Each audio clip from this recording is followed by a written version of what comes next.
டே 15க்கான 3வது promo release பண்ணியிருக்காங்க. அதாவது மண்டே அப்படின்னாலே நம்ம எல்லாருக்கும் தெரியும் நாமினேஷன் ப்ராசஸ் தான். நாமினேஷனில் இந்த வாரம் 9 நபர்கள் இருக்காங்க. யாரெல்லாம் இருக்காங்க அப்படின்னு நீங்கள் தெரிஞ்சுக்கணும்னு விருப்பப்பட்டீங்கன்னா டிஸ்கிரிப்ஷனில் அந்த வீடியோடைய லிங்க் இருக்குது, அதை நீங்கள் பார்த்து தெரிஞ்சுங்க. இப்போ கமருதீன் என்ன சொல்கிறாருன்னா, சார் நான் கண்டிப்பாக இந்த முறை அரோராவை தான் சார் நாமினேட் பண்ண போகிறேன். ஒரு ப்ராப்ளம்னா அதுக்கு ஸ்டாண்ட் எடுக்க மாட்டாங்க சார், பேக் வாங்குறாங்க சார்.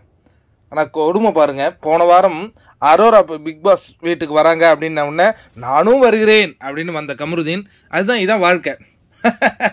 நட்பு ஈர்ப்பு எல்லாமே ஒவ்வொரு கட்டத்திலையும் மாறிக்கொண்டே இருக்கும் அப்படிங்கிறதுக்கு ஒரு எக்ஸாம்பிளாக இருக்குது.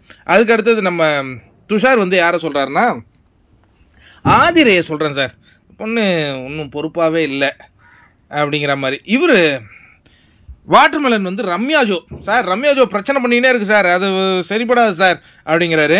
அதுக்கப்புறம் கெமி அரோராவை நாமினேட் பண்ணுறாங்க. என்ன காரணம்னா, அவங்க எப்போதும் அதான் சொல்கிறாங்க, இந்த பாண்டா அது என்னன்னே புரியல, அழகு பொம்மையாக இருந்து அது செயல்பட்டுக்கிட்டு இருக்குன்னு சொல்ல வராங்களா என்னன்னு தெரியல, அதேமாரி தான் ஏதோ ஒன்று சொல்கிறாங்க.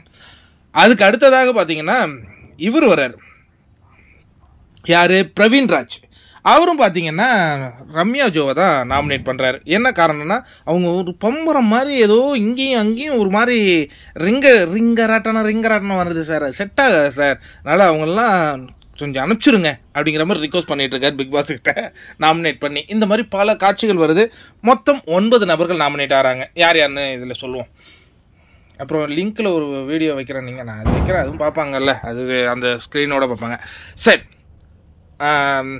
ஆதிரை, அரோரா. அதாவது பிக் பாஸ் வீட்டில் ரசிகர்கள் எப்படி திரும்ப கொண்டாடுவாங்க, அந்த ஃபேஸில் அது உண்மை இருந்ததுன்னா கொண்டாடுவாங்க, இல்லைனா அவங்களே அவங்கள அழகி நினச்சிட்டு வாழ வேண்டியது தான். 2ஆச்சா. 3வது ரம்யாஜோ, 4வது நபராக சுபிக்ஷா, அடுத்தது வியனா, பிரவீன்ராஜ், 7வது நபராக கலையரசன். இந்த மாதிரியான நபர்கள்லாம் நாமினேஷன் லிஸ்ட்டுக்கு வந்திருக்காங்கங்க.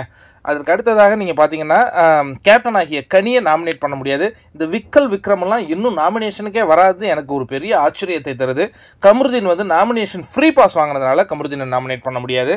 அதுக்கப்புறம் இந்த டீலக்ஸ் வீட்டில் 2 பேர், எனக்கு தெரிஞ்சு பாரு அண்ட் திவாகரன் அதை வாங்கிட்டாங்கன்னு நினைக்கிறேன், அதனால தான் நான் அவங்களை யாருமே நாமினேட் பண்ணல, இல்லைன்னா பாருக்கு செல்லுன்னு ஓட்டு விழுந்துருக்குமே.